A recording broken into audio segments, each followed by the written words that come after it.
Good morning, everyone. I declare today's meeting open and welcome everyone in the gallery joining us this morning and those joining online via the live stream. Would everyone please stand as I ask Councillor Bunnag to acknowledge the traditional custodians of the land on which we meet. Councillor Bunnag. Thank you, Madam Mayor, and good morning. Before I start going into the acknowledgement that's been provided by Council, I wanted to reflect on why we do an acknowledgement. We were recently invited to personally reflect on why we do these things at council events and other functions. And for everyone, it has a personal meaning, but for me personally, it's about reflecting on the fact that we are very lucky to live in a place and country where we've got thousands and thousands of years of respect and appreciation for culture from our First Nations people. It's a constant reminder that we are only temporary in a very, very big picture, and it's appropriate and meaningful to reflect on that for a few moments before each time we start these events. The Sunshine Coast Council acknowledged the Kabi Kabi peoples and Yinabara peoples whose land and waters we all now share. The traditional owners' unique values and ancient and enduring cultures deepen and enrichen the life of our communities. The Sunshine Coast has been a place of celebration, abundance, connection and kinship for thousands of years, and we commit to working in partnership with the traditional owners to continue these practices and support self-determination through economic and community development. Truth-telling is a significant part of our journey, and legacy issues resulting from colonisation are still experiencing by traditional owners and First Nations people. We are committed to better understanding the collective history of Sunshine Coast traditional owners and the experience of First Nations people. We recognise our shared history, and we will continue to work in partnership and provide a foundation for building a shared future with the Kabi Kabi people and Yinabara people. We pay our respect to the traditional owners of the Sunshine Coast and to their elders, past and present, and acknowledge the important role First Nations peoples continue to play within the Sunshine Coast community. Together, we are stronger. Thank you, Councillor Bunnag. Please remain standing as I ask Councillor Terry Landsberg to read a prayer.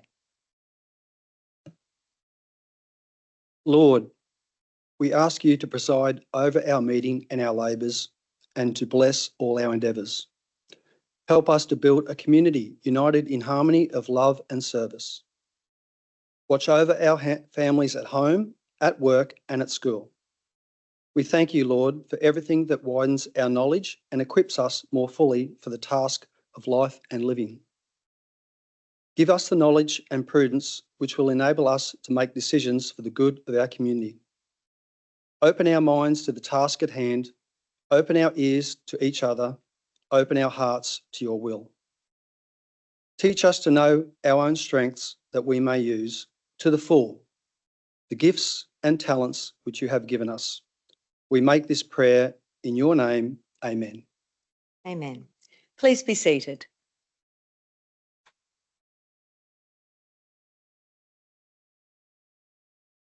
We have no apologies, and we note that Councillor Christian Dixon is joining us via Teams this morning. Councillors, can I please have someone move receipt and confirmation of the minutes of the ordinary meeting held on 27 February? Councillor Suarez, seconded Councillor Natoli. All those in favour? And the motion is carried unanimously.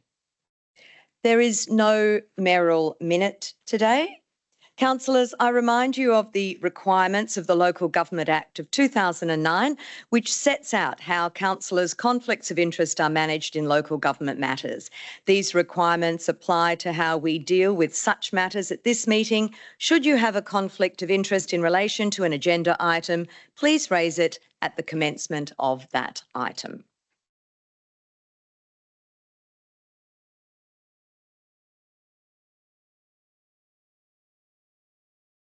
Councillors, I stand this morning on behalf of all councillors to express our pride and gratitude to our incredible community for your response to our calls to be prepared, to be ready for any disaster associated with Tropical Cyclone Alfred.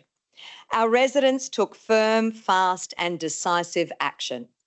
It also makes me proud to stand in this public forum to thank our wonderful council team for their service, for their hard work, and for their commitment to safety and well-being of our community during this time. As we all know, this was a significant weather event that tested our residents, but thanks to the tireless efforts of our disaster management team, operational crews, and the many support staff across the organisation, we were able to respond swiftly and effectively. From the initial preparations to the ongoing recovery efforts, your professionalism and resilience have shone through. I'd like to acknowledge those who worked around the clock in our Disaster Coordination Centre, ensuring our resources were deployed efficiently, coordinating with partner agencies and providing critical updates so that our community remained informed and supported throughout this event. Thank you to Bill Hadrell and Jason Membry for your tireless work. To each and every staff member and to my councillor colleagues who all played a role, whether on the ground, behind the scenes, maintaining the day-to-day business of council, whatever it was, sincerely thank you. Your dedication embodies the true spirit of public service, and our community is stronger because of you. I'd also like to sincerely thank the emergency services, utility companies, all of the agencies of state and federal government, and the volunteers, so many volunteers who played a critical role in our preparations and our response. We saw true community spirit at play. The collaboration and teamwork have been exemplary. It's testament to the strength and spirit of our community. On behalf of Council and the people we serve, I extend my heartfelt appreciation. We are incredibly fortunate to have such a committed team looking after our region and keeping us all safe. Thank you. We now move to item 8.1, the February 2025 Financial Performance Report, and we welcome Mr. Costello.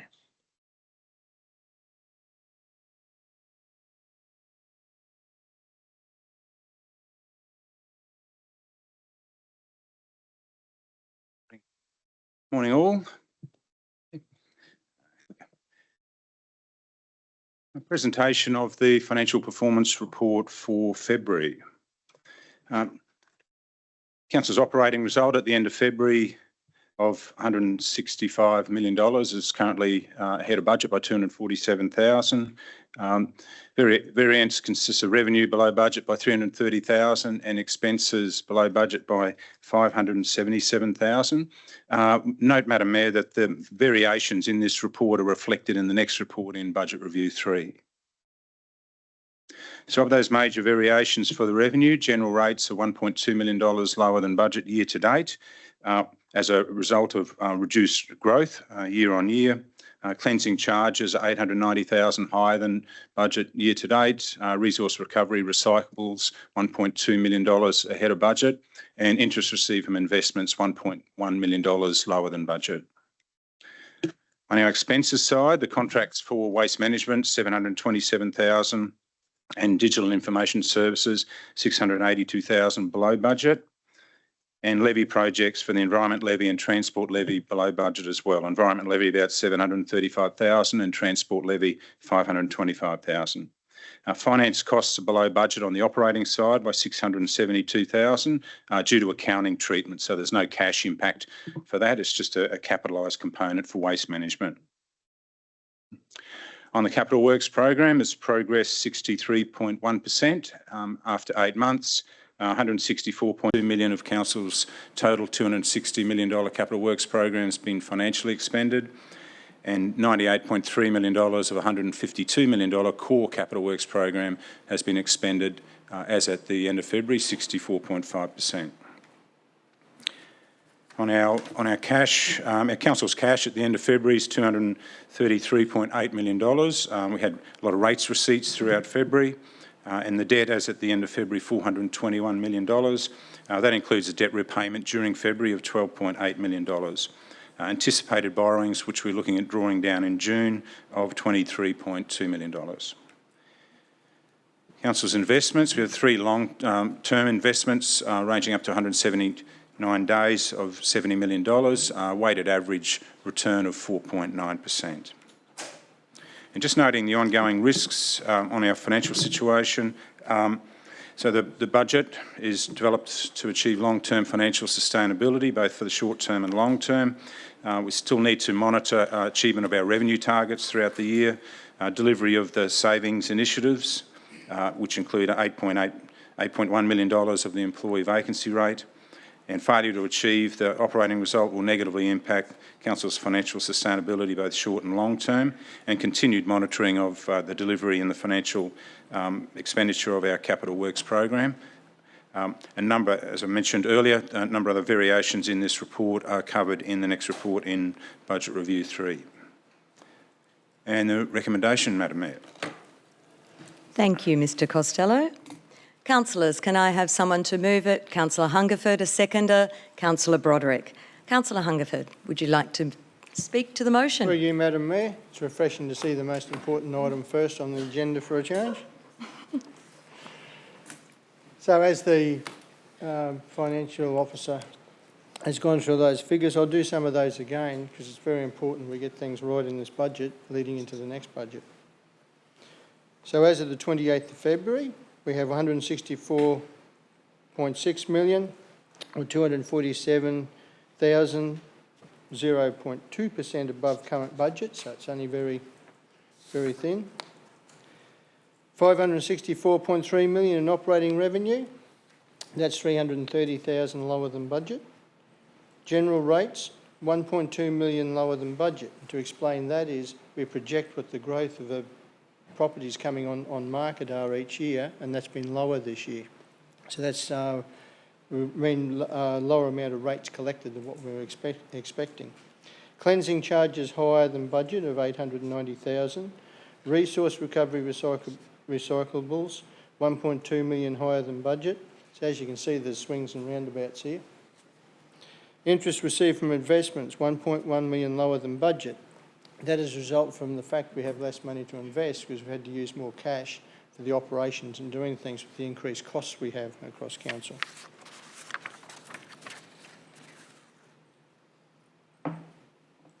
Materials and services under budget, 3.8 million. Contracts, 1.8 million under budget.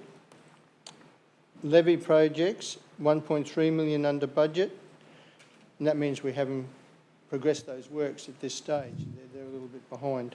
Finance costs below budget of 672,000, and as the financial officer pointed out, that's because of capitalised interest and the way that's treated. We've got 164.2 million, or 63% of council's $260 million capital works has been expended, and at this time of the year, that's a very normal position to be in. The core capital program has expended 98.3 million, or 64.5% of budget, so we're well on track for delivering our capital works. Now our cash balance, as of February the 28th, we've got 233.8 million. Remembering at the end of January it was only 127 million. That is because the rates run has come in and we have cash there, but it's got to be spent on projects. Our debt balance is 421 million. Which is down from what we had. So we've paid another $12 million down on debt, which is very important. And importantly there, we're going to be borrowing for waste caravan parks, holiday parks and the aerodrome master plan. So that's another 20 million. So we're keeping debt stable, which is very important for us in long-term sustainability. And I'll speak more on Budget Review 3 because that'll explain where we're heading in the future, but very sound. Some things are up, some things are down. It's a mixed bag at this point in the financial cycle in our budget, but we are in a fairly sound position, but we have headwinds with the increased costs of providing services in our capital works, and that's going to continue. Thank you, Madam Mayor. Thank you, Councillor Hungerford. Councillor Suarez. Thank you. Through you, Madam Mayor. I'm going to draw a quite long bow with this report. just so the community are aware, when councillors receive these papers, we have the opportunity to ask questions of the officers if we feel that information has been missing before we come to council to make our decisions. One of the questions that were asked on the financial performance report was a question by Councillor Hungerford regarding the recovery effort and the costs associated with that. And that question was answered. So with that in mind, I'd like to take the opportunity to also acknowledge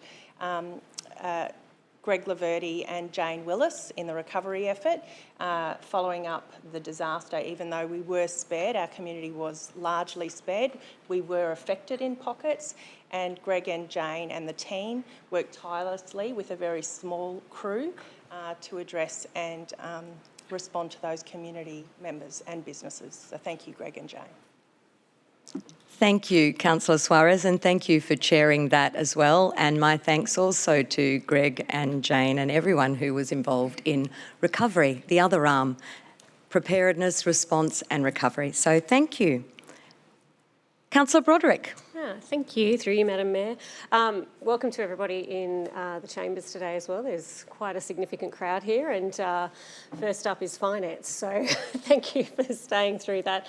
I will have more to say when we go into the next section on Budget Review 3, because I think Ted has got it covered now, so when I put my light on, I think you've covered most of that, Ted, and just seconding what Maria had to say in regards to both our disaster and our recovery, so thank you to our teams there. And thank you to our finance team for bringing us the report today. There's lots of questions that can be drawn from our finances about where we're at and what we're doing.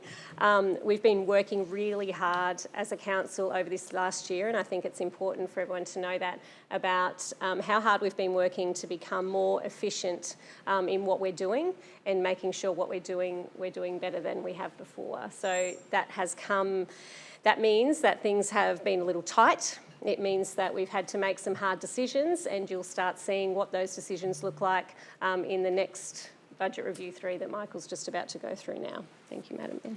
Thank you, Councillor Broderick. Okay, Councillor Hungerford, would you like to close? No? All good. Thank you, councillors. I'll put the motion to the vote. All those in favour? Thank you. And the motion is carried unanimously. Thank you. Moving now to Item 8.2, and Mr Costello will provide a presentation on Budget Review 3. Thank you, Mr Costello. Thank you, Madam Mayor. As I mentioned in the previous report, a number of the variations that were reflected as at the end of February have been adjusted in Budget Review 3. This is a third, obviously, budget review throughout the year. Major reviews are undertaken on a periodical basis to reflect our best estimate as to where we'll be as at the 30th of June of that year. Ideally, budget reviews are governed and endorsed by service levels that have been set in the development of the budget. So service levels are agreed, set by council and aligned to the corporate plan, maintaining our cash levels, maintain or decrease our debt levels, and achieve an operating result to fund the debt redemptions and capital expenditure. As has been noted, has been fairly difficult throughout the last couple of years with the inflationary impacts to achieve that, but certainly this budget review is moving forward in a positive manner, which is good. On the operating side, just some of the key highlights there. Our operating revenues increased by 4.9 million. Our operating expenditure decreased by 2.3 million, so our operating result has increased by $7.3 million. We have had a reduction in our capital revenues and an increase in our capital expenditure. Basically, those two items result in a decrease to our cash balance proposed as at the 30th of June. So some of the major variations on our operating side, again, are reflected in the previous report. So waste cleansing charges, $1.3 million increase, a decrease to waste interest expense of a full year of $1.7 million. The waste resource recovery recyclables, full year effect of $1.4 million increase, a net increase for our holiday parks of $350,000. There's a commercial agreement, a revenue increase of $1 million in other revenue. Employee cost savings of $1.7 million and recruitment pause of $800,000. So that's reflected in our operating result increasing by those amounts. Materials and services, there's cost savings of $2.5 million. But as we have noted, that is subject to the effects of, as we work through the Cyclone Alfred and the quantification of what impacts there may be and what funding opportunities may be for that event. The Quarry Business Unit, a net impact positive of $731,000, and then general rates, full year effect of a reduction of $1.3 million, and recurrent expenses increase of $3.8 million. We brought those to account now, Madam Mayor, rather than waiting till July. Most of that is our IT expenditure. On our capital works, the total capital works program has increased by $8.3 million. Capital revenue decreased by $5.2 million. Some of the major variations, a land acquisition on behalf of the state government of $2.4 million, which we actually have received the cash compensation for that. We purchased environment land of $2.3 million.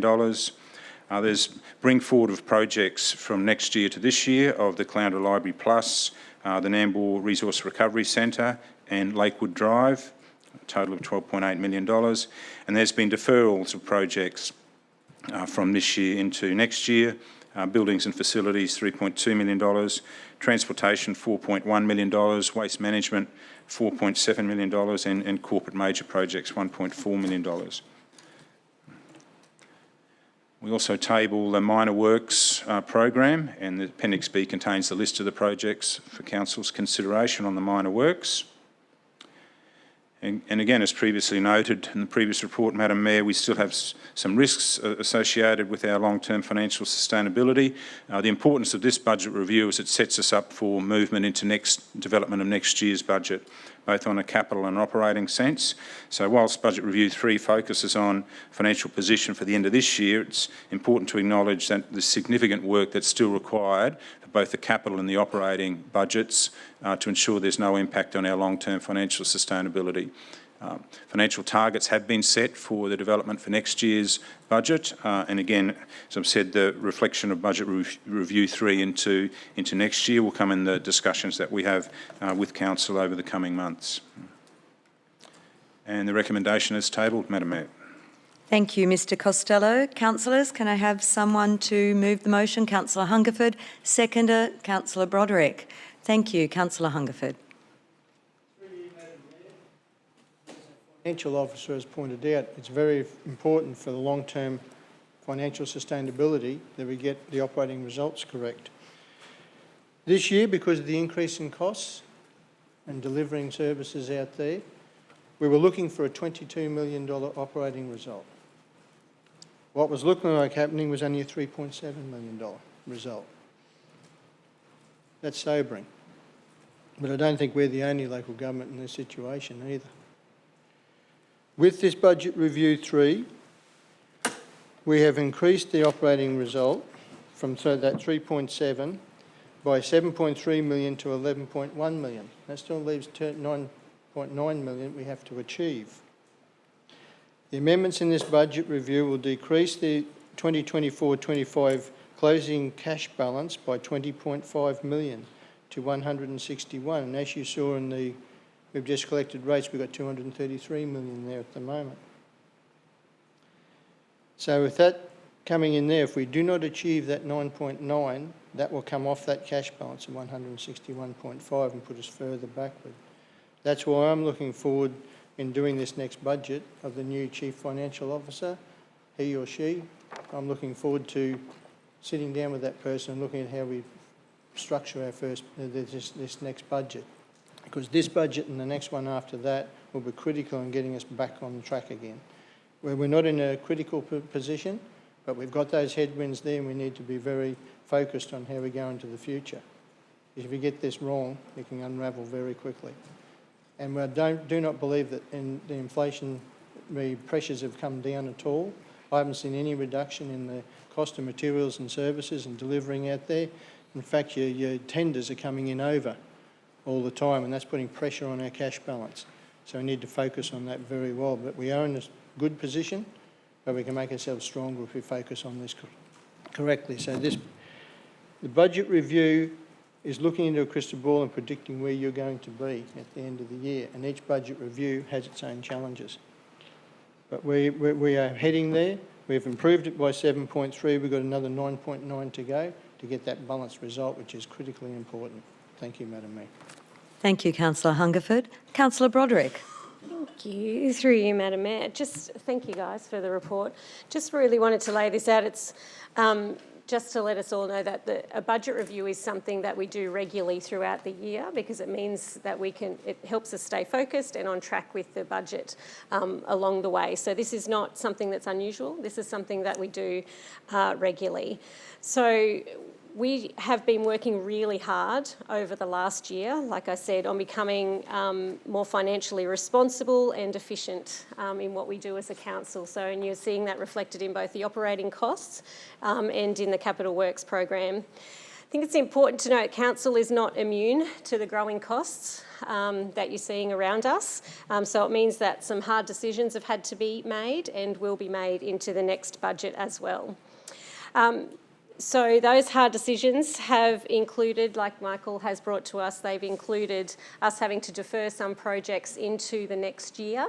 So those projects are still happening, but it just means that they're pushed into the next financial year. And that's also as a result of some of the projects needing to be brought forward because they've actually finished ahead of time, like our Caloundra Library Plus. So I think they're important things that we need to notice as well. Following this review, Council will then continue to focus on putting the next financial year's budget together, and this gives us a really good platform to be able to do that, just like Councillor Ted has said this morning. It takes time and consideration, and I'm excited to be part of a council who's really focused and diligent in making that happen. We've all had to make hard decisions along the way, and we know that we've got a council that is prepared to do that for the sake of our community. And we want a council that thrives and is able to support our community in the best way possible. We want to ensure that we're being responsible and transparent with our ratepayers' finances, and we want to make sure that we do that in all the right way. So if you do have any questions about any of the finances that you've seen today, please come and ask your councillors and your divisional councillors, and we'll do our best to explain them to you. Thank you for bringing the report to us today. Thanks, Madam Mayor. Thanks, Councillor Broderick. Councillor Bunnag. Thank you, Madam Mayor. I'm quite excited about Budget Review 3 for Division 8 today, because tomorrow, if you're not doing anything, we will be having the first affordable house delivered in Maroochydore along Keith Royal Drive and Amanda Avenue. Now, that is something for this region to be proud and excited about, and it's a deliberate decision that this council has made about prioritisation of our resources. And the reason I raise this today is because in some of the budget papers, you'll see that part of this project has been deferred because we have had some setbacks with weather, and also making sure that we can get these houses in a safe way, considering it's quite close to the airport. But the reality is that this project is ongoing. This project is continuing. It's investing in our region, providing 22 affordable houses for families on the Sunshine Coast. That's a decision that this council has made in support of previous decisions that have been made by previous councils, and we are continuing to make that prioritisation through this budget process. Last year, we also started the journey about making some sensible decisions around our transport future. We have for many years been putting money into a futures fund, which is now around $30 million. And this council, I'm very proud of the fact that we made a deliberate decision to pick up our own destiny and run with it and say that we're going to make the Sunshine Coast a safe place for vulnerable transport users.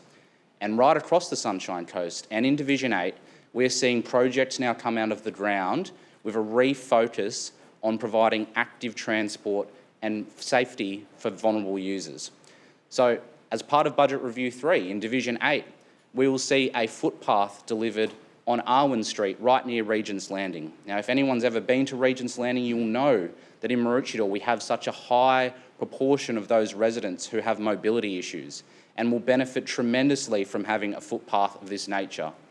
In Pacific Paradise, we have now delivered a footpath connecting Gem Life and the school, which sat there as a barren area which was used for kids to try and get to school each day. We have delivered that through the transport levy.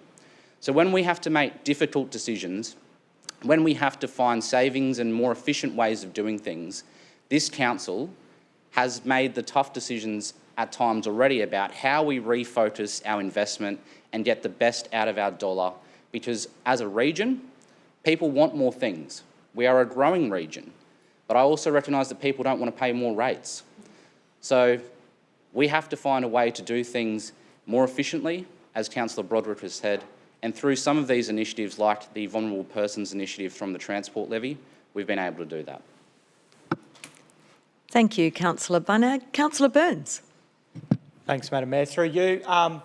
Thanks, Councillor Bunag. Today you kind of reminded me of Big Kev and that you're so excited, and it's good to see. Probably further to that, in terms of our budget review, when you look through the papers, we have actually, through the work we've done with our executive and our staff, have managed to create a bunch of savings over the last number of months, and that's not actually been an easy thing. The leaders of this organisation have had to make significant decisions to squeeze as much as possible as they can out of their budgets to ensure that we get the savings required to remain a really financially sound organisation. So I want to just acknowledge that work is really tough, and those decisions are ongoing. We recognise as a council that we have every opportunity as a bureaucracy to make things complicated. But we equally have every opportunity to continue to streamline and seek for ways to be a more efficient and more robust organisation that doesn't unnecessarily waste and squander what is public money. We recognise that, and that is a really challenging task, but it is something that this council and our executive and our managers and our staff are committed to doing. We recognise that our rate funds are public money. It is not personal money. It is to be used for the good of the region to try to deliver the best quality services possible within the limitations that we have. And so I do want to acknowledge the hard work, particularly of our executive and the managers, as they've sought to find the savings required to ensure this budget continues to stay in a positive format as an operating result at the end of this year. So thank you, Madam Mayor. Thank you, Councillor Burns. Councillor Hungerford, would you like to close? No? Okay, I'll put the motion to the vote. All those in favour? And that is carried unanimously. Thank you, councillors. Thank you, Mr Costello, Ms Dunbar. Thank you. We move now to item 8.3 and we welcome Mr Pryor to present this item.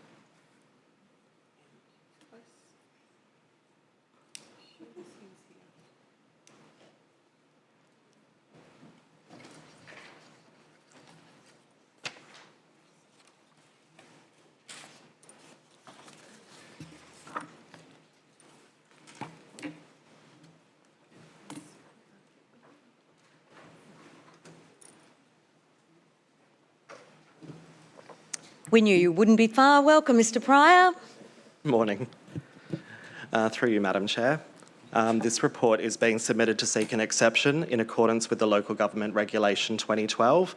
The exception will seek to allow Council to dispose of land by way of lease at 52 Warran Road, Yaroomba and 5 Palm Street, Maleny.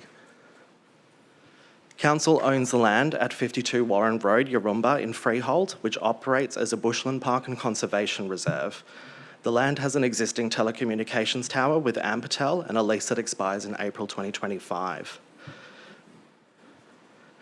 Council owns the land at 5 Palm Street, Maleny in freehold. The land is currently improved by a concrete Unity Water tower, and Unity Water hold telecommunication antenna leases with providers on this tower. Telstra have an equipment shelter, which is with a lease with Council on the land next to the Unity Water tower, and this lease also expires in April 2025. The Amplitel site and Telstra site are shown in attachment 1 of this report and on screen.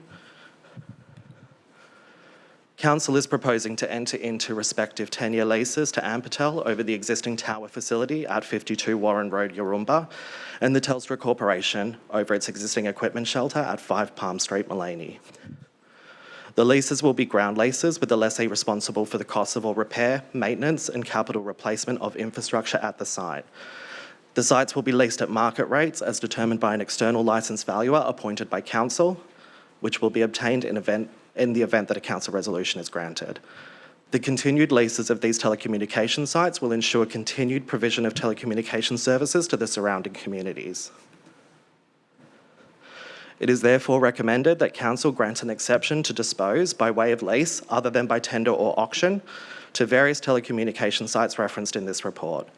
An exception is applicable in this instance as the leases are in relation to telecommunication tower purposes. Thank you. Thanks, Mr Pryor. Councillors, someone to move the item? Councillor Johnston. Seconder, Councillor Natoli. Councillor Johnston. Thank you, Madam Mayor. I'll ask the officer, why do leases like this have to come to council? Just for the benefit of people online and in The local government regulations requires that a resolution of council be passed if council were to dispose of land. That disposal can be either sale, lease, or disposal as an easement. So this is a requirement of that regulation. Thank you very much, Mr Pryor.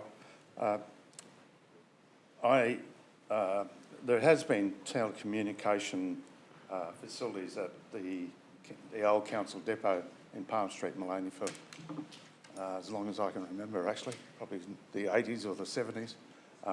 But as technology improves and the need for coverage improves, sometimes these things have to be updated and new facilities posted.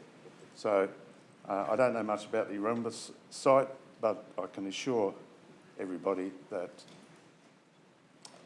these applications, which are going to be approved, hopefully, are absolutely necessary, and I thank officers and encourage my fellow councillors to vote for it.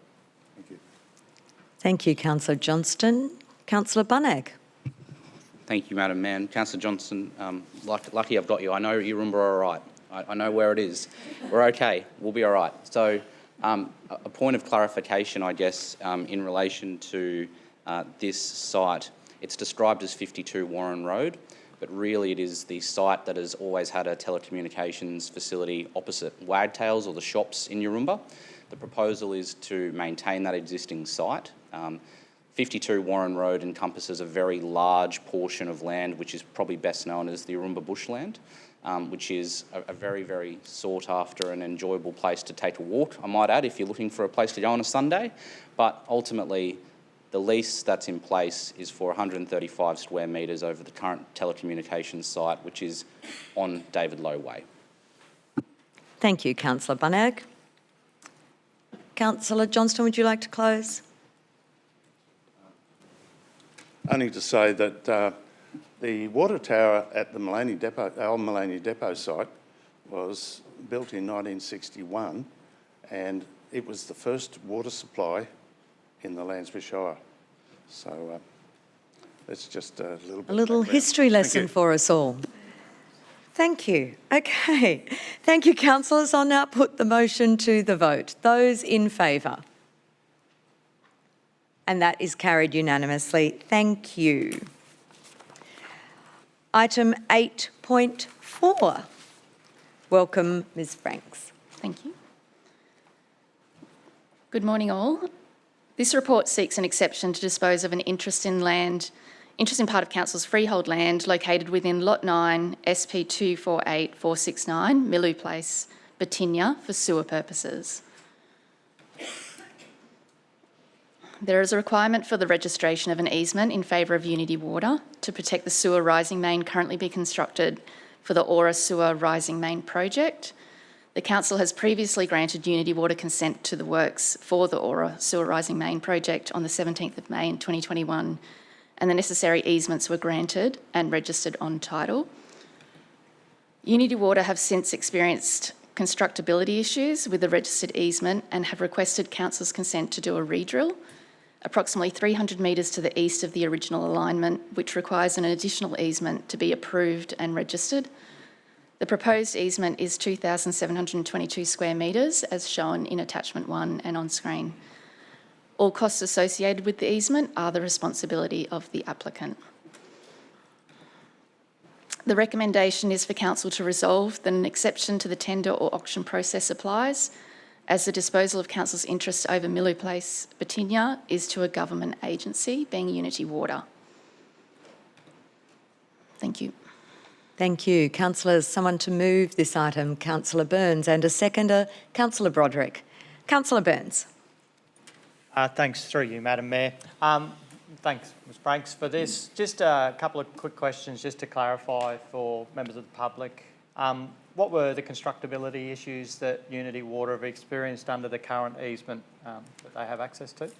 So through the chair, during the drilling operation, the contractor experienced a hole collapse within the soft geology of a partial re-drill that they were doing. So it's required to avoid this, the collapsed area, while staying parallel to the existing alignment to make sure they can come back in on that existing alignment again. Thank you. And just another question too. So with the realignment, are there any foreseen issues with for public access where obviously it's slightly closer to playing fields and things like that? Are there any considerations around any challenges or changes for people who are working and recreating in that area? Through the chair.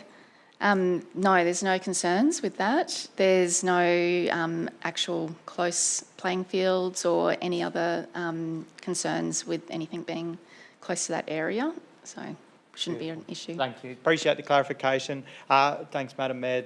Support the officer's recommendation. Thank you. Thank you, Councillor Burns. Councillor Johnston. Thank you, Madam Mayor.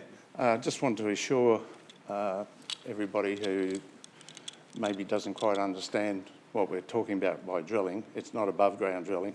It's a drilling through underground. There won't be any removal of trees or flora. Thank you. Great. Thank you, Councillor Johnston. Councillor Broderick. Thank you, Madam Mayor, through the chair. Quick questions, thank you. Just following on from what Councillor Burns was saying, is this an extension of the easement or are they moving the entire easement over? Through the chair, it's an alignment change, so a slight change in the alignment. Yep. Yeah, the existing easement will house the most of the construction and they will just be coming slightly to the east for this change, for this re-drilling that they need to do. And the drilling, just following on from Councillor Johnston, the drilling won't be seen, will it? It'll go under the ground, is that correct? Yes, all underground. Excellent. Thank you, Madam Mayor. Thanks, Councillor Broderick. Councillor Burns, would you like to close? No? Okay, councillors, I'll put the motion to the vote then. Those in favour? And that is unanimous. Thank you. Thank you.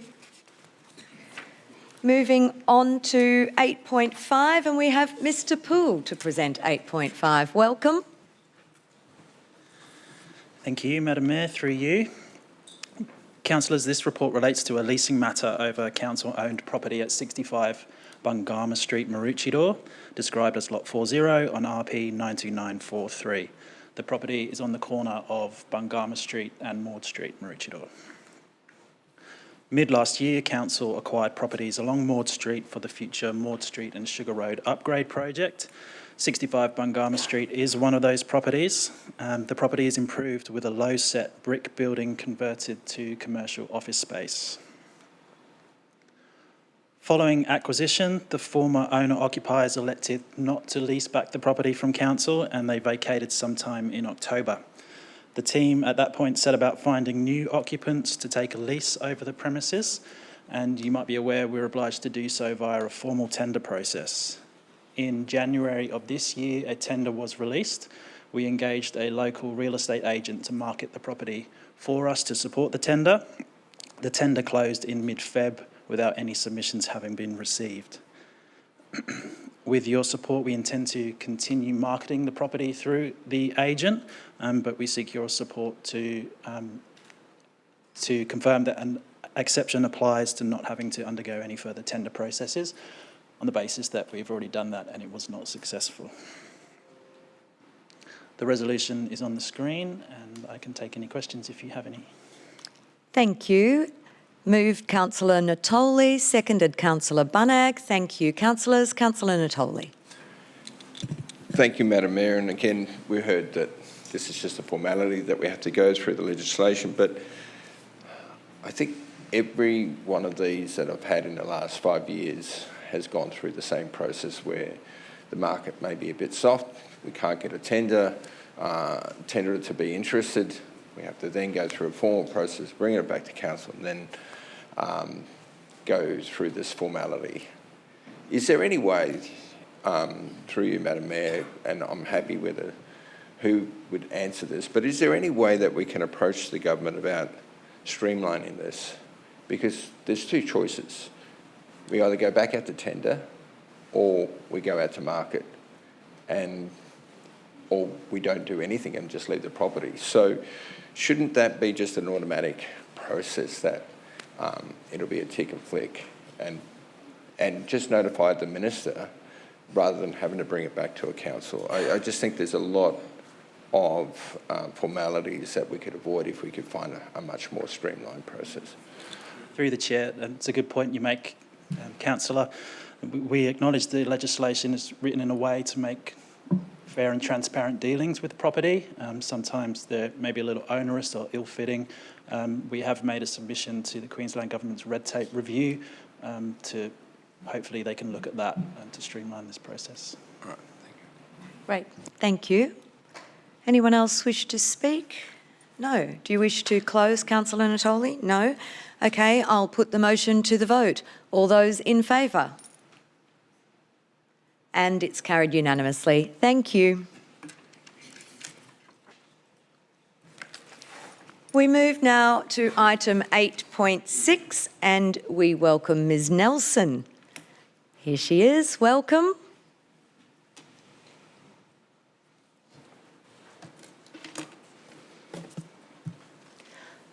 Through you, Madam Mayor, and good morning, councillors. The 31st Australian Local Government Association's National General Assembly will be held in Canberra from the 24th to the 27th of June 2025.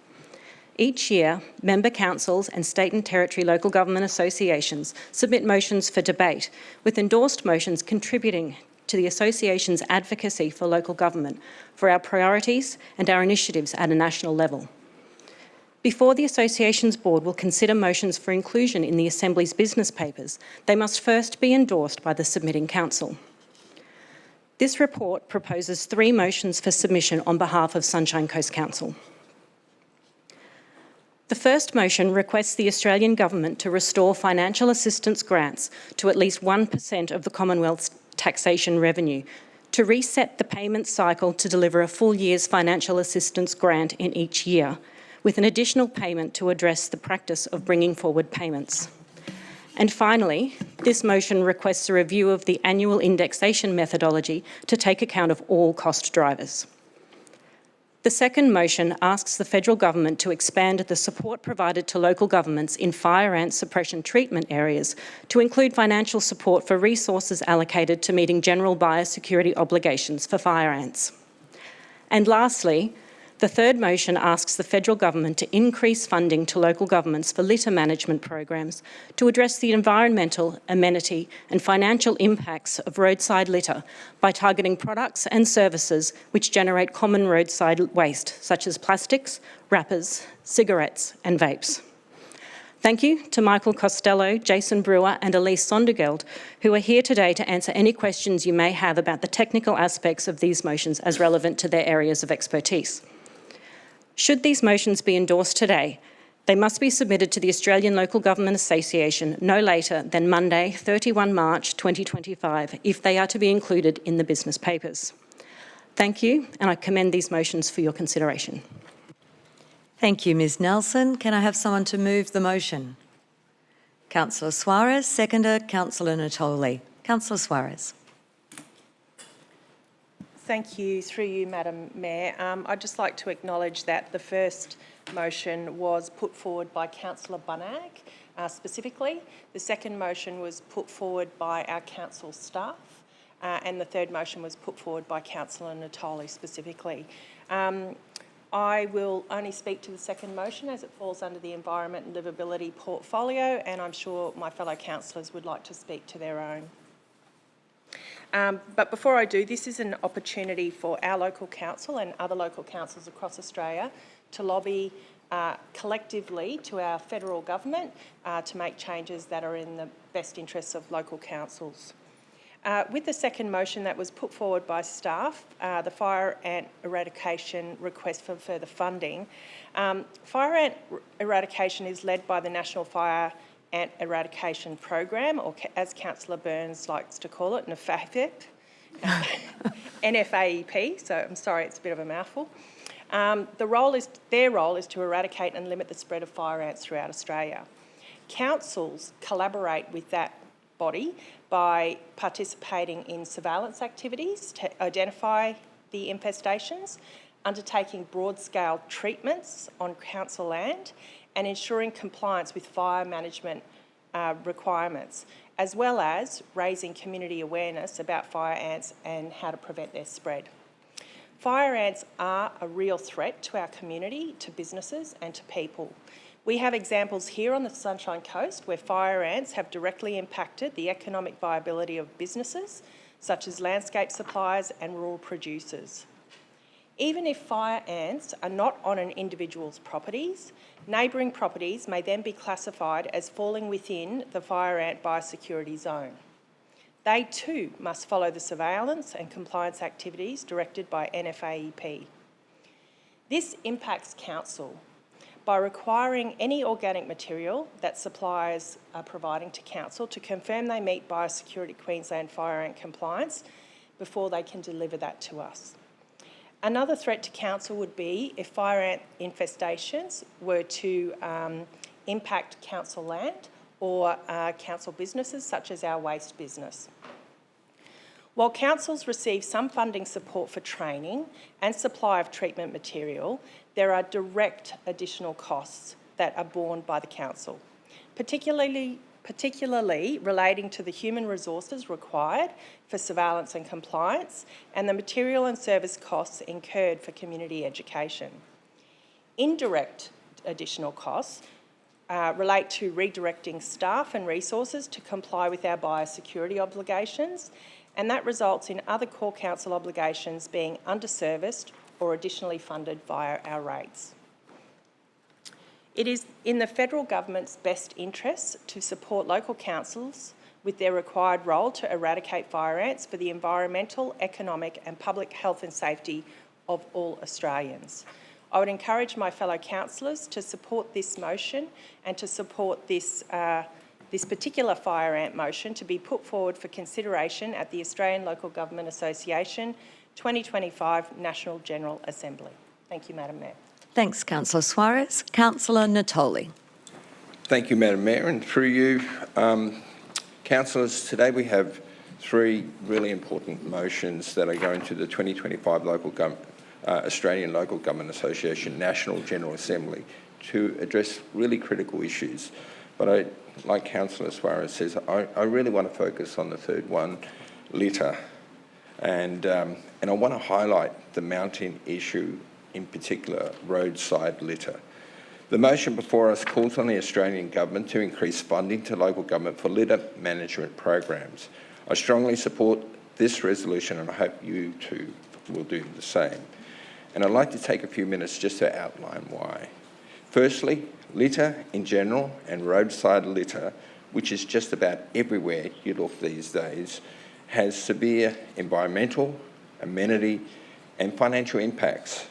It's not just an eyesore, it's a threat to our ecosystem, our health, our economy, and it's a visual pollution that just irritates me.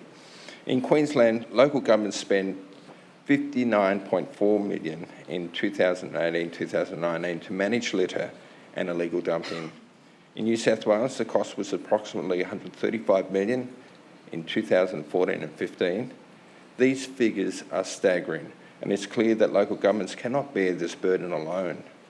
Effective management of litter and roadside litter aligns with the national priorities such as environmental sustainability, public health, community wellbeing. But by addressing these issues, we can enhance environmental protection, boost local economies and improve the quality of life of all Australians and improve the increasing impact of litter being washed through our stormwater drains into our waterways, which impacts our very sensitive ecosystems. It's just a local issue.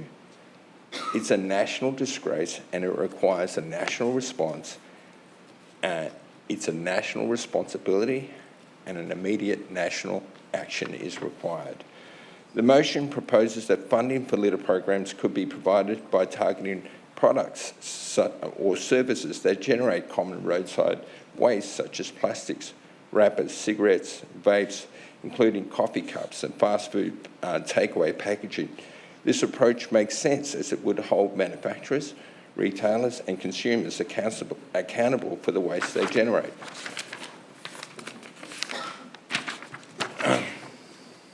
There already is a proven model which imposes a levy on containers, which works.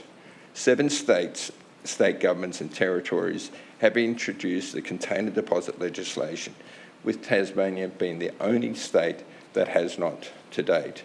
So the model where the responsibility and the cost has been imposed on the manufacturers and the consumers works.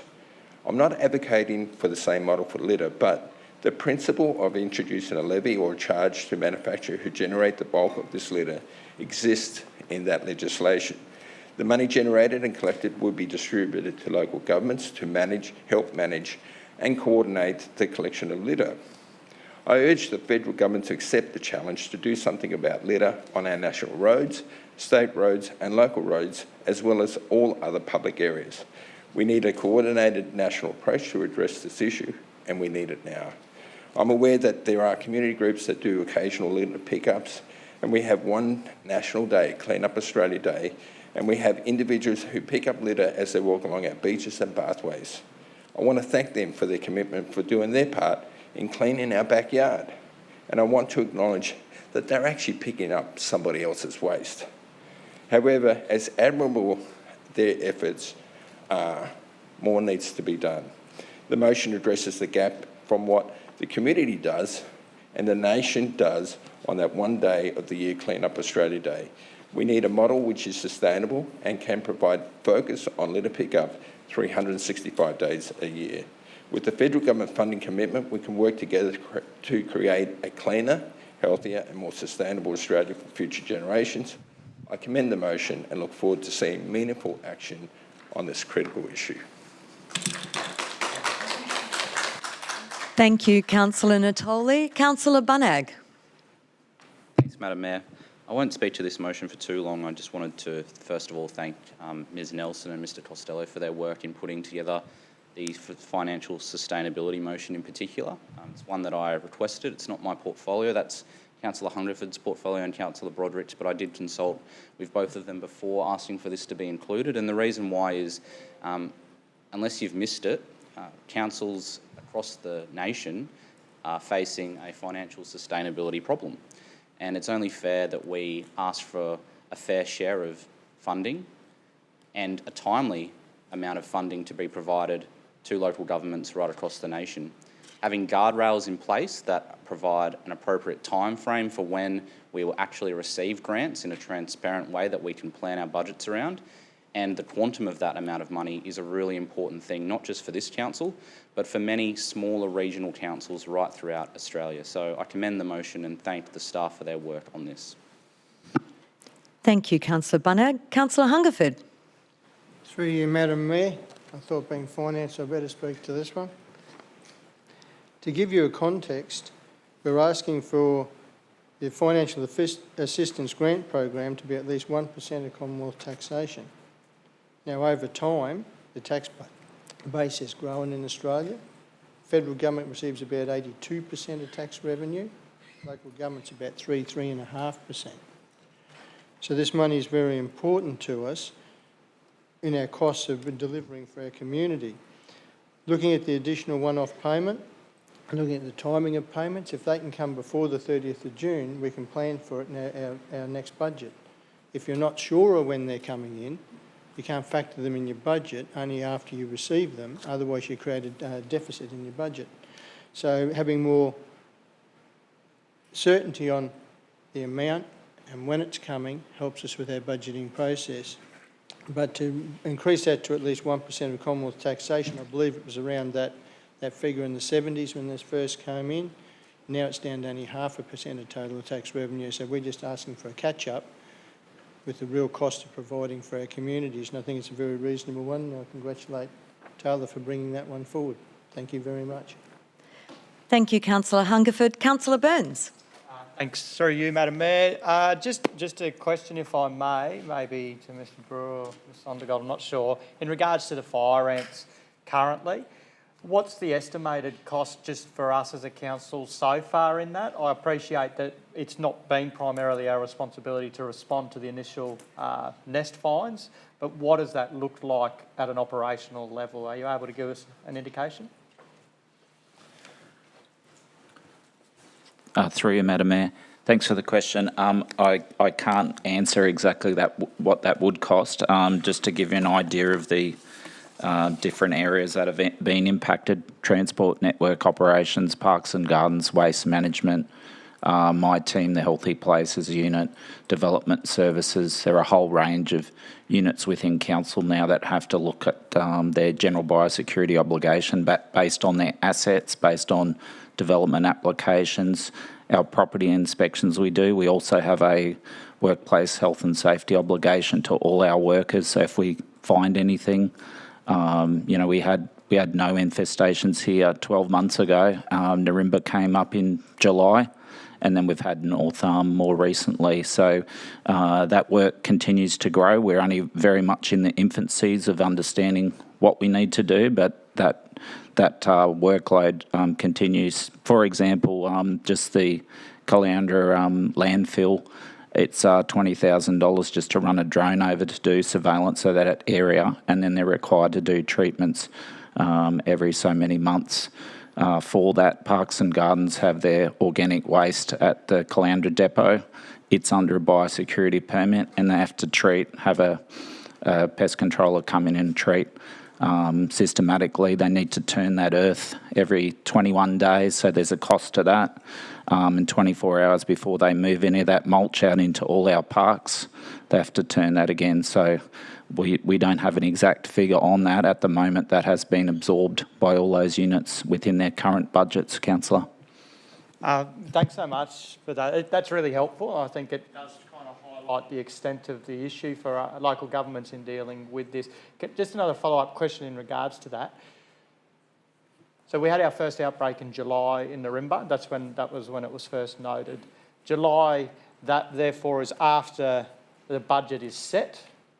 So how have you been? So I'm assuming you don't have budget to deal with this. This is being squeezed from other areas of your business. Is that correct? Through Madam Mayor, that is correct. Yeah. Well, thank you for trying to navigate that, and I appreciate that there's many other elements of council that are having to do so, but I really appreciate you giving indication of that, Mr Brewer. Thank you. Madam Mayor, for me, I do want to just say thank you to Councillor Bunnig for raising the first motion. It really is important for us to get, in terms of the fire ants, this is something that will significantly impact continually our environmental and our social and cultural processes here as a region. It has big implications for us if we do not get on top of it. But this council has not the capacity to deal with that level of investment without support from the federal government. So I really appreciate this one being raised by council staff today. And in regards to the final motion in terms of roadside litter, I do support Councillor Natoli's efforts in this.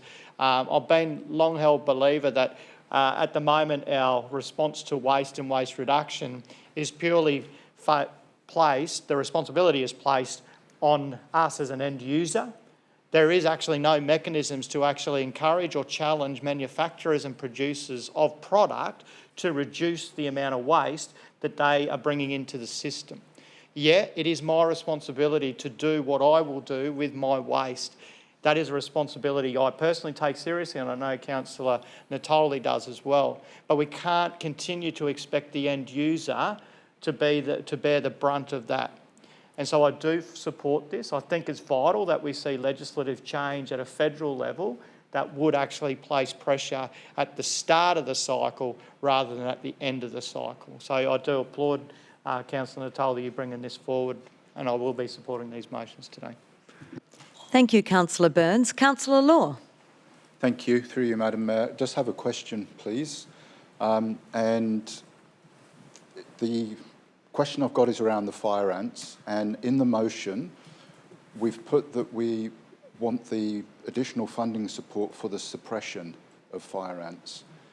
And words are so important that I just want to make sure with you, and whether that's you, Ms Nelson, or Mr Brewer, that that is the really most appropriate description. Because when I think of the process of the Fire Ant Authority, what they're doing, the National Fire Ant Eradication people, is they have a map and they've got a suppression area and they've got an eradication area. And that's two very different processes. Eradication is about dealing with the ant nest and making sure that we keep it out of the area. And on the Sunshine Coast, we're in the eradication area. There are places elsewhere in southeast Queensland are very much in suppression, and they have been severely impacted by the recent flooding. So is it the right language to have only suppression there, or should we have eradication there, or should it just be funding to deal with the fire ant issue? Through you, Madam Mayor. Thanks for the question. It is the terminology that the federal government used for that, and the Fire Ant Response Plan 2023 to 2027 does have a map, I'm sure you're aware of, with like a donut around Brisbane, and that donut has sort of led over the last 20 years to only about 8 kilometres of transition, whereas in other countries like China, they're sort of going more than 100 kilometres a year with. So they have made some good efforts, but you are right. Currently on the far perimeter of that is what they call a surveillance area. And then we have zones, biosecurity zones. So zone 1 is the eradication area currently where all the effort is involved. We're talking about 700,000 hectares in the whole area as it is. Over 800 staff doing that work at the moment. Zone 2, which is also called a suppression area, is where the most infestation is, and that's Brisbane, Redlands, Logan and all that, those sort of local government areas. We're actually outside of the connection of the zone at the moment, so the state and federal government are doing all the treatments for our particular local government at the moment. But I do take your point with the wording, and we can have a look at that wording. Yep. Thank you. And through you, Madam Mayor, in the process of getting this to the Australian conference, do we need to nail the wording right here and now, or can we do this post this conversation to make sure that we're not creating a gap in what we're doing? And I'm really sorry to bring this at this moment and not previously, but I don't want to be too late either. Thank you, Councillor Law. We will need to change the wording here on the floor so that it is ready and appropriate for this to be. Okay, my apologies. We'll draft it right now. Should we come back to this? Leave it on the table and come back? Okay. So while that's happening, we'll go to the next speaker, who is Councillor Broderick. Thank you, Councillor Broderick. Thank you, Madam Mayor. Through you, actually just have a question from Mr Costello, if that's okay. Sorry, without notice, I apologise for that. Just wanted to thank Councillor Bunag as well for bringing this to put forward for the motions for Alga as well. We're talking about asking the feds now for 1%. Could you confirm what it is that we're receiving at the moment? Is it possible to put a dollar value on that? Through you, Madam Mayor, yes you can. We're just under 0.5% now, which is 10.6 million. So to bring that up to 1%, would be around about another $11 million. Yeah, great, thank you. Thank you. I just thought that was really important to put in perspective into our budget, because as we know, as a council, we can't survive on rates alone. And we also are really mindful of our community really not wanting those rates to increase at a dramatic rate either. So we are dependent on state and federal governments helping us out, whether it be via grants or whether via this mechanism as well. So thank you for bringing this forward, and I look forward to seeing this part approved and sent to ALGA as a motion. Thank you, Madam Mayor. Thank you, Councillor Broderick. Now we have some amended wording and I need the mover of the motion and the seconder to be comfortable with that wording. So Councillor Suarez? Yes. Councillor Natoli? You happy with the addition of eradication and suppression to the wording? Yes? Okay, so then we can continue to proceed with that wording as we go. So with that, Councillor Law. Thank you. Through you, Madam Mayor. Thank you very much for that addition. But just experience tells me that if we get the wording wrong, then what we intend to happen doesn't happen. And we will regret that forever. So thank you very much for changing that. I feel that that will make a difference. Totally support what we're doing, not only for the fire amp motion, but for the LIDA and the federal grant. So thank you very much for the work done, and I will be supporting this today, and I hope everyone else will. Thank you. Thank you, Councillor Law, and thank you for bringing it to the attention right now while we were able to change it. Thank you to everyone for making that happen. Okay, Councillor Suarez, would you like to close? Yes, just briefly through you, Madam Mayor. Thank you for the amendment, Councillor Law. I think it's made it a better motion. And I just wanted to clarify that all three motions are about financial support. And to councillors who this may be their first term, it doesn't have to just be about finance. You can have a look at legislation. I know that I'm working on a current motion. It wasn't ready in time for this year's conference, but that's looking at legislation, again, in the waste area and looking at the manufacturing industry. So the fact that we've got three motions going towards the federal government that are all financially based is just another demonstration of the cost shifting to local councils from other levels of government, and I would encourage my fellow councillors to support these motions going forward. Thank you.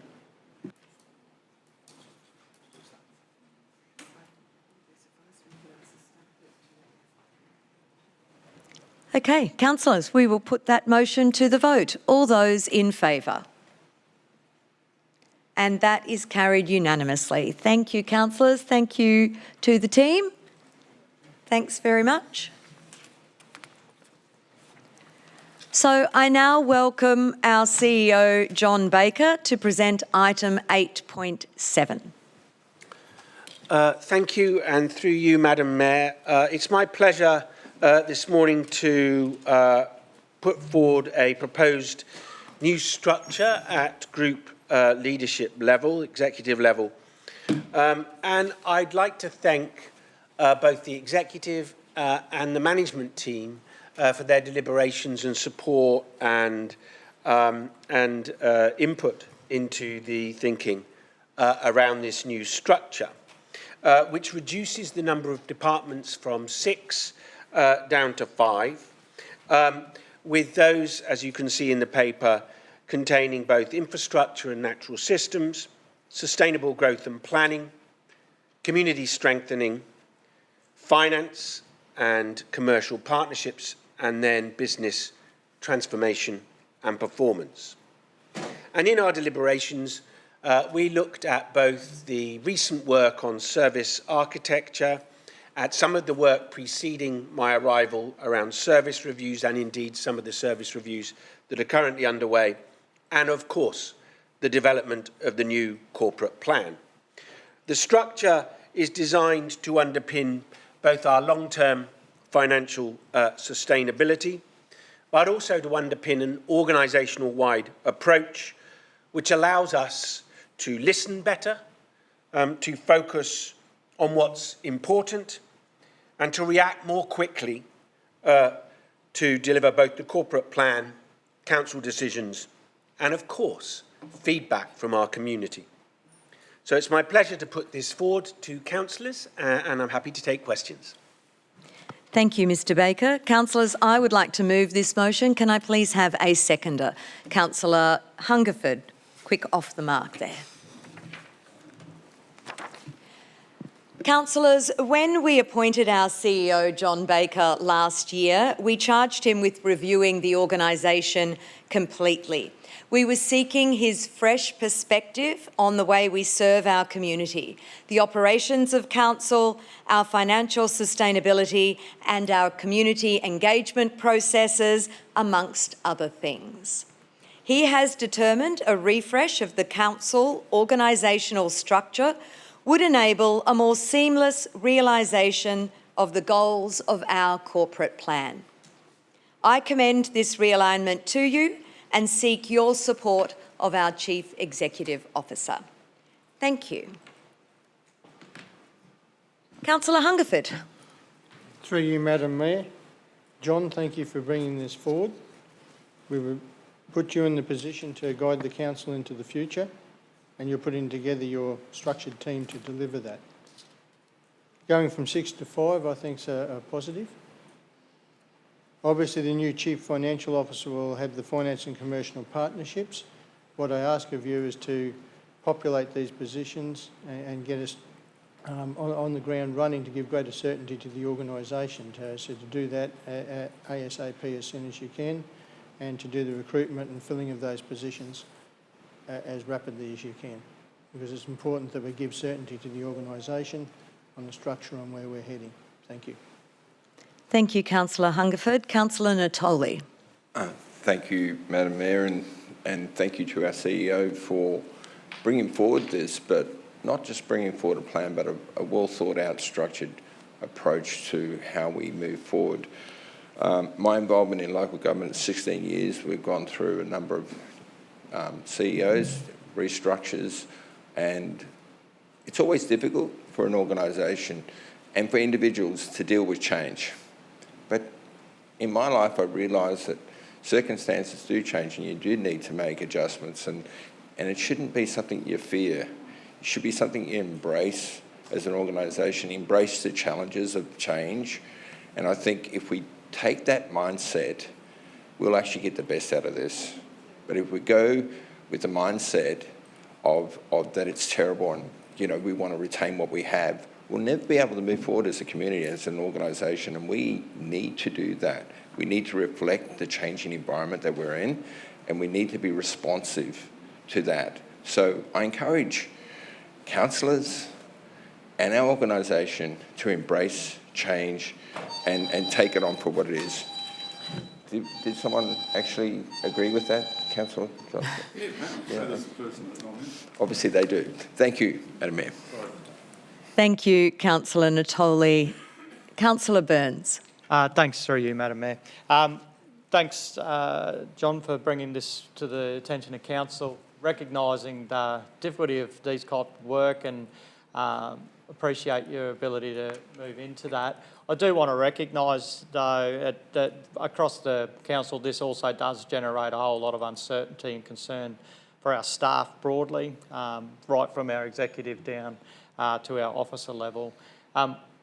As we pursue a realignment in terms of efficiency and better service delivery for our region, I think that are important elements.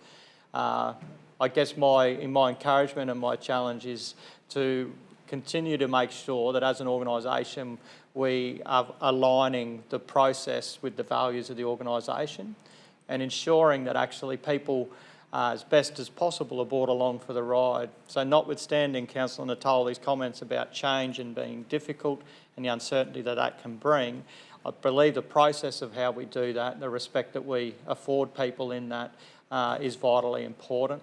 I appreciate the speed that this has taken, and we are also in a situation as a council where that's required at different levels. My personal thing would be is to ensure that we don't lose significant corporate expertise and knowledge that is actually vital for our organisation to continue to function well into the future, and that we continue to recognise and celebrate that actually as a high-performing organisation that we currently are, that this is not a response to being an underperforming organisation. And that acknowledgement has to be made to that there are significantly good things. We are well recognised nationally and across the state of Queensland for the function of this organisation. and that is to be acknowledged and respected into the process of realignment and how we work with people. So I appreciate you bringing it forward. Thanks, John. Thank you, Councillor Burns. With that said, I don't wish to close. So, Councillor Bunnag, sorry, I missed that light going on. That's all right. Thank you, Madam Mayor. My apologies. It's okay. I have a question for Mr Baker. Through you, Madam Mayor, the councillors currently have a portfolio system. What will the change in the organisational structure mean for that portfolio system and its implementation going forward? Thank you for the question, Councillor Bunnag, and through Madam Mayor. The organisational structure per se will not impact the portfolios. The amendments to the corporate plan, however, will impact the portfolios. So the alignment is much more about actually making sure that the portfolios work to the corporate plan and the pillars within the corporate plan than it is making a direct link to a specific departmental structure. Councillor Bunnag. Thank you, Madam Mayor. I would reflect on what the CEO has said. My impression of how our council has worked to date in terms of portfolios is that it has at times been a success, but I would say that I think this is an opportunity for us to reflect on whether there is a better system of collective decision making and communication, adopting the organisational wide approach on all matters, whether it be transport or economic development or otherwise. So I think there's an opportunity here with this organisational structure and the linkages to the corporate plan. I would echo what Councillor Burns has said.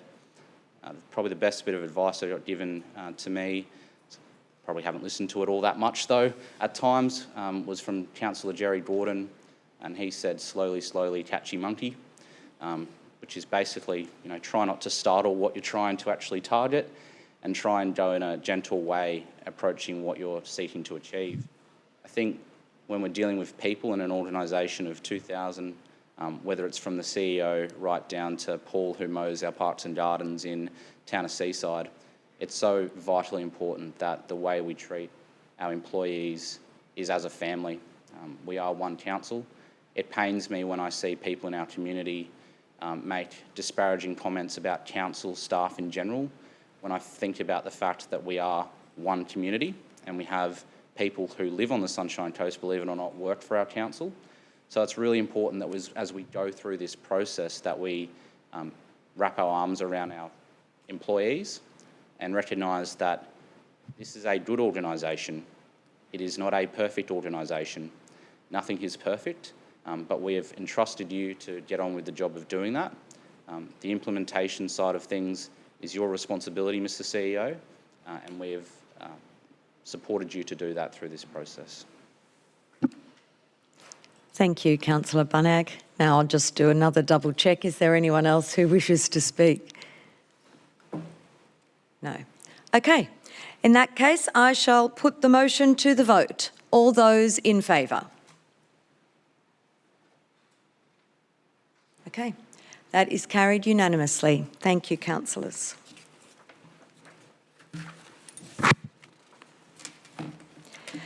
There are no notices of motion today, so we'll move on to petitions, and we have a number of petitions. So today, first up, we have Councillor Broderick.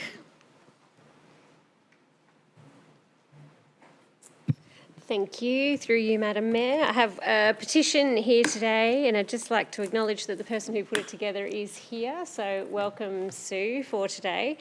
I'll just start by reading out the petition here. It says, this is in relation to our DA MCU 23/0310 for 29 Roberts Street, Glasshouse Mountains, 4518, for the tourist park function facility, food and drink outlet.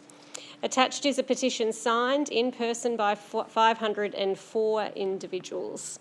The petition says, "We, the undersigned, respectfully petition Sunshine Coast Council to vote against approving development application MCU 230310 for 29 Roberts Street, Glasshouse Mountains, Queensland 45118.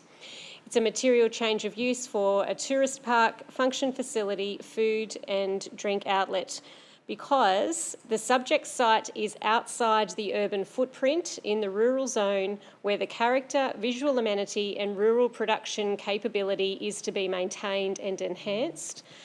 The site is within the northern interurban break, which provides open, green space and scenic amenity protected in perpetuity.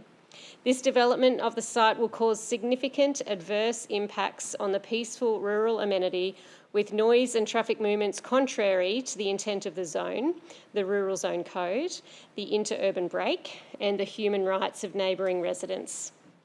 Any approval would create a precedent for other developments within the northern interurban break, for example, Rural Zone Code 6.2.19.2, and, for example, Rural Code 6.2.19.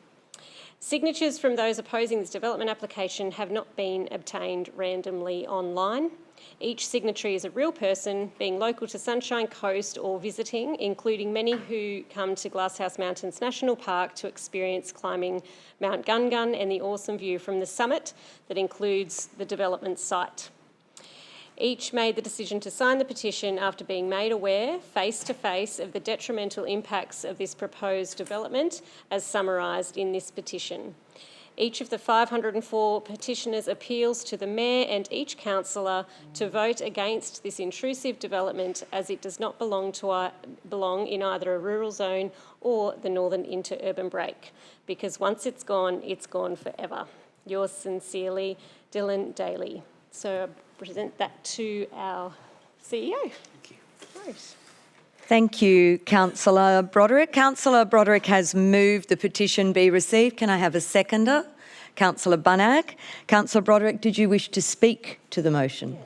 Thank you, Madam Mayor. Through you, just quickly, I'd just really like to acknowledge Sue and her group being in the room today. I also wanted to credit them for the work that they have done in putting this petition together and the way that they've gone about gathering those signatures.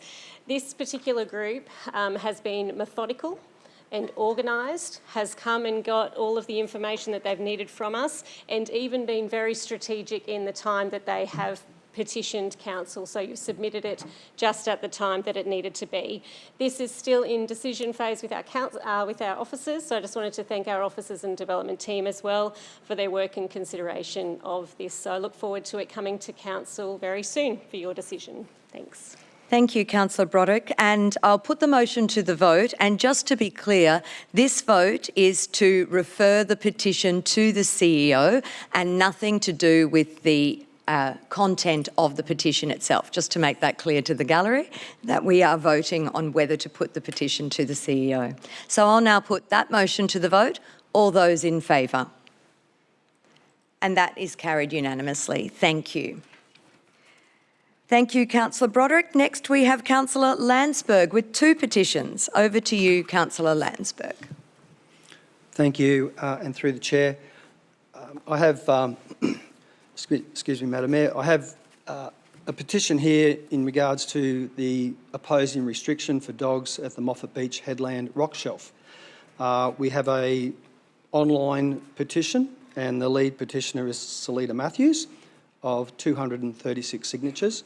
And then we also have a personally signed petition with a lead petitioner from Gloria Jones, and that is signatures of 505 signatures. We, the local community, are united in our opposition to the draft dog exercise area regional plan and network blueprint put forth by the Sunshine Coast Council regarding dogs off-leash areas on the beach. Our primary concern revolves around the proposed restrictions on the Moffat Headland rock shelf, which would prevent dogs from entering a distance of 100 metres east of beach access 275 to 276. We urge the Council to reject these proposed changes and maintain the current restrictions for Moffat Beach and Moffat Headland Rock Shelf, which includes the same distance of 100 metres east of beach access 275 to 276. In the Council's draft proposal, they noted that one of the critical needs identified by the community focus groups is to consider increased dog off-leash access to specific beaches at certain times of the day. While the Council aims to create a sustainable blueprint for the future by establishing new dog exercise areas and enhancing existing ones to meet the demands of a growing population, the suggested reduction of 650 metres of access space at Moffat Beach does not reflect the community's needs as articulated by Council itself. Furthermore, the proposal lacks data and clear rationale regarding Moffat Beach Headland, the rock shelf, and which fails to justify the decrease in dog accessibility.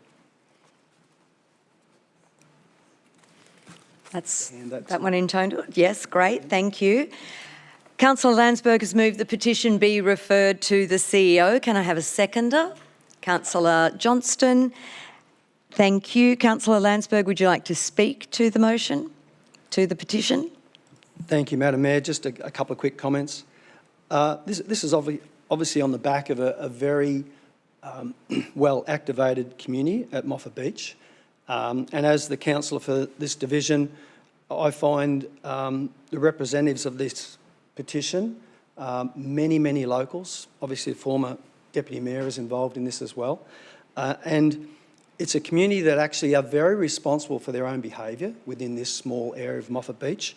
The current restrictions work very well, and I believe that with maybe just some increased regulatory services, it's really the small 5% that are actually impacting some of these problems that we are seeing at Moffat Beach. So thank you.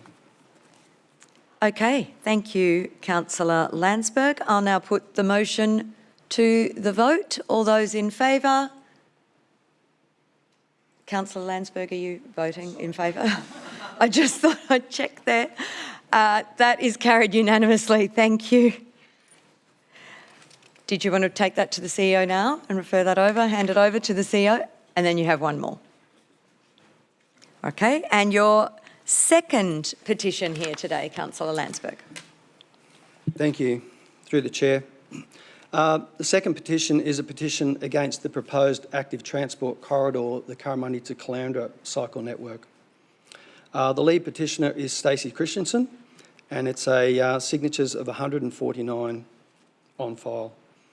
We, the undersigned, strongly object to Council's proposed Caloundra to Curramundi active transport corridor. We believe the proposed route would create a safety hazard for motorists, cyclists, pedestrians and residents by exacerbating the serious traffic congestion issues that already exist along certain sections of the proposed corridor.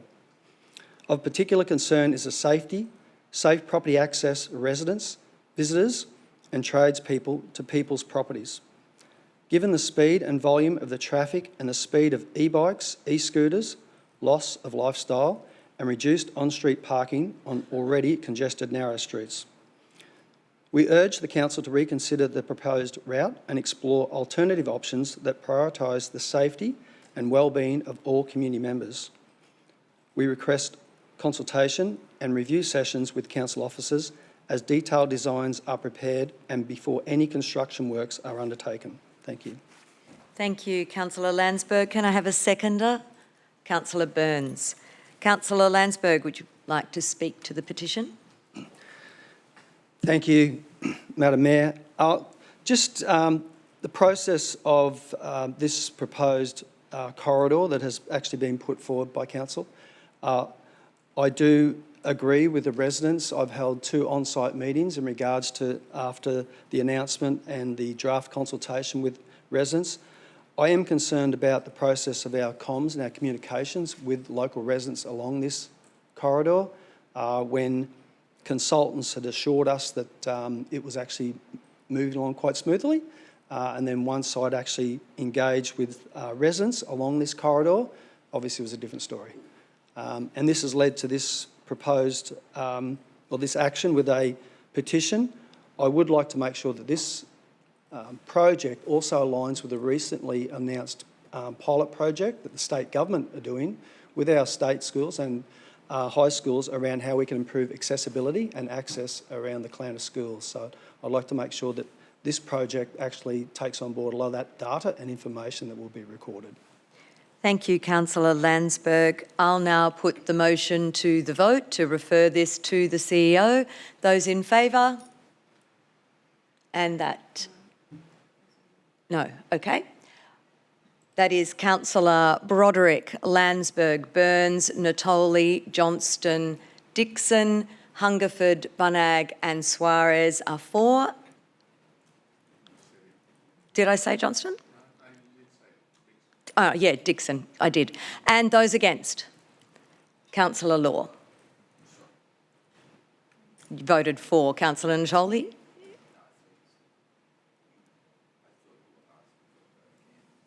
No, the vote for. Now the vote against was Councillor Law, so the motion is carried.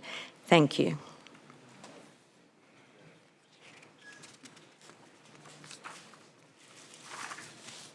Councillor Hungerford,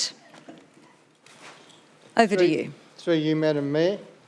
I have a petition here with 67 signatures. The lead petitioner is Carolyn Meehan. We, the undersigned, respectfully petition the Sunshine Coast Council to allocate funds to upgrade Forest Pines Park. We request that the new design include toddler-friendly play equipment as well as equipment for older children. The current playground is old, the matting is sharp and needs replacing. The matting is not flat due to tree roots growing underneath. The current playground is not suitable for young children, of which there are many in this estate. Thank you for ensuring funds are allocated for our kids. And from my memory, the Forest Pines estate was completed about a decade ago, and this was a playground put in by the developers at the time. So I think their request here is very reasonable. Thank you, Councillor Hungerford. Can I have a seconder? Councillor Suarez. Councillor Hungerford, would you like to speak further to the petition? Oh, look, we're getting a number of these from older estates as the infrastructure ages, looking for upgrade, and of course these things are never cheap. But I'm noticing I'm getting more of these requests from older estates where the infrastructure was put in initially by the developer in the first place. Thank you, Councillor Hungerford. Okay, I will now put the motion to refer this to the CEO to the vote. Those in favour? And that is carried unanimously. Thank you. Councillor Suarez, I believe you have a petition. Thank you. Through the chair, I have not just a new petition, I have an old petition as well. I will present this to the CEO. It is a petition that I presented at the last ordinary meeting regarding the Stummers Creek Dog Exercise Area Draft Plan. We had a written signature of 103, and I did refer to the number of 3,899 online. I have the printed copy to go with that. The petition I am presenting here today is a petition to the Sunshine Coast Council, petition against the proposed amendment to Subordinate Local Law Number 2, Animal Management 2023, and the Dog Exercise Area Regional Plan. There are 2,368 signatures over 201 pages, and the petition reads as follows. We, the undersigned residents of the Sunshine Coast, respectfully petition the Sunshine Coast Council to halt and extend the timeframe of the proposed amendments to Subordinate Local Law Number 2, Animal Management 2023, and the related Draft Dog Exercise Area Regional Plan and Network Blueprint, until community members using these facilities obtain more time to engage in measured consultation with the DD Dog Exercise Area Regional Plan and NB Committee and stakeholders, the Sunshine Coast community, professionals selected by the community, local members and council. We require more time to inform the Sunshine Coast community and to conduct independent and transparent studies in consultation with the community and users of the facility in each location. This would allow Council to better understand the frequency of use, hazards and dangers, parking arrangements, social interaction and inclusion, and general environment and environmental impact of each location, as each area across the Sunshine Coast coastline is unique and needs to be considered on its own merits. Reasons for the petition. to pause the submission deadline, which is passed, unfortunately, 28th of February 2025, to allow additional promotion and further community engagement. A large sector of the community appear unaware of the DDEARP and NB and the survey. To maintain existing off-leash dog access points and provide additional facilities to accommodate a growing population and their companion animals. We request that Council be transparent in providing the data that supports the proposed changes within the submission. We require time to form a committee and to be included in Council stakeholder discussions pertaining to the DDEARP and NB. Thank you, Councillor Suarez. Councillor Suarez has moved. Is there a seconder? Councillor Bunag. Councillor Suarez, would you like to speak to the petition? Yes, thank you. Through the Chair, I'd like to acknowledge that we have lead petitioner Bree Logie in the chambers with us, as well as members of the committee. We've received a number of submissions, emails, feedback. The team who are looking at this plan have received thousands of submissions, which is going to take a bit of time to go through across the region. I'd also like to acknowledge that the team have extended an invitation to the Save Our Stumas Creek group to come in and speak to council officers directly to hopefully try and answer some of those burning questions that they have, and I will be attending that as well. So that's one step forward, and also hopefully getting some more proposed timelines so the community are aware of expectations when information, after all submissions have been reviewed, will be coming back out to the community. Great. Thank you, Councillor Suarez. I will now put the motion to the vote. All those in favour? And that is carried unanimously. Thank you. Councillor Law, you have two petitions to present today. Yep. Thank you. Through you, Madam Mayor. I have a petition signed by 13 people. We, the undersigned, respectfully petition the Sunshine Coast Council to start the necessary roadworks by sealing the remaining 1.5 kilometres of dirt road on Walli Creek Road, Kenilworth. Okay, thank you. Can I have a seconder? Councillor Burns. Councillor Law, would you like to speak to the petition? Thank you. Through you, Madam Mayor. The petition has been signed by residents of Walli Creek Road. It's 1.5 kilometres of the 180 kilometres of unsealed road in Division 10, which is part of the 500 kilometres or more across the whole of the Sunshine Coast. Totally support the petition and the sentiment. We currently have around $7 to $8 million per year on sealing the roads. If we allocated that money just to Division 10, it would take 25 years to deal with the unsealed roads in Division 10. We need to do more in our road funding overall to get these roads up to standard. Thank you. Thank you, Councillor Law. I'll now put the motion to the vote. Those in favour? And that... It's carried unanimously. Thank you. And you have a second petition, Councillor Law. A second petition, again to do with roads and transport safety. 150 people have signed a petition. We, the undersigned, respectfully petition the Sunshine Coast Council to take action to reduce the speed limit on Panorama Drive, Nambour, for the safety of the residents. This ridge road runs through a built-up residential area of Nambour. Volume and speed of traffic has increased dramatically as the road is used as a rat run to bypass the centre of Nambour. Recent changes to the intersection at Pringle Road, including the removal of a stop and give way sign, have facilitated increases in speed around that corner, above the advisory speed of 30 kilometres per hour. Residents are regularly abused, intimidated by through traffic speeding as the drivers attempt to enter or leave their premises safely. There is little or no safe pedestrian access along the road, and walkers have to dodge and seek refuge from speeding cars. Thank you, Councillor Law. Councillor Johnston is the seconder. Councillor Law, would you like to speak to the petition? Thank you. Through you, Madam Mayor. This particular road did come up at the last OM as well with a petition specifically about the intersection upgrades at Panorama and Pringle. We are struggling to do the best treatment on this road to reduce the speed of drivers. It's an older residential road in Nambour, which means it has no footpaths, because when this development was made, there was no requirement to build footpaths, which makes it very difficult for people who are choosing to walk, which is a beautiful walk up there. The number of cars, the amount of speed makes it really unsafe, and people are becoming afraid to go out. Along with when they go out in their car, they get abused by people on the rat run. So I commend this to us to continue the work to make this a safer road by reducing speed. Thank you, Councillor Law. I will now put the motion to refer this petition to the vote. All those in favour? And that is carried unanimously.